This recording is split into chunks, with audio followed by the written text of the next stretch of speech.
The giant knelt on one knee and gently traced his finger across the ground. In an instant, the farmland, what would normally take the villagers an entire day to plow, was ready. Next, he carved a channel from the nearby river, diverting water into the fields. Seeds in the soil germinate immediately. But when the king saw this, he blew his horn, not in praise, but to summon the giant to fill his castle's pool with water. The giant obeyed, scooping up handfuls of river water. Soon, the royal pool was full. Once, the giant had been the kingdom's guardian spirit, but the king became more and more jealous. When the giant brought soil from the mountain to build homes for the villagers, the king blew his horn again, this time demanding the giant build him a grand statue. At first, the giant paid no mind. He focused on planting trees, but the king sent soldiers to chop down the trees. 3 trees fell for every one the giant grew. Seeing this, the giant stretched out his arm to stop them, but this only enraged the king further. He accused the giant of rebellion, and ordered his soldiers to fire arrows. It was the first time the giant had faced such cruelty. He had no choice but to turn around and leave. With the giant gone, the king's destruction only worsened. Soon, the lush and joyful kingdom turned into a dry, dusty wasteland. The villagers, unable to survive, began to leave in despair. Watching their backs fade into the distance, the king finally realized his mistake. He wanted to find the giant and rebuild the kingdom, so he continued walking forward, following the huge footprints left behind him. Along the way, he fell into deep pits, was scolded and cursed by the people he had failed.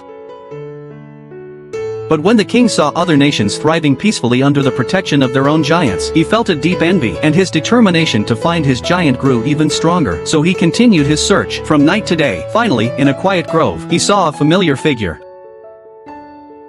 The giant hadn't heard what had happened, so when he heard footsteps behind him and turned around, he was surprised to see an old man in tattered clothes. The old man dropped to his knees. The giant looked at him, puzzled, but when the man pulled out a worn, broken crown with shaking hands, the giant realized this was the king. At first, he wanted nothing to do with him, but the king bowed low. At that moment, the king accidentally stepped on a small flower. He immediately bent down and gently lifted it with care. The king had truly changed, and so, the giant finally reached out his massive hand, and together, they walked back toward the kingdom. From that day on, the 2 of them worked side by side.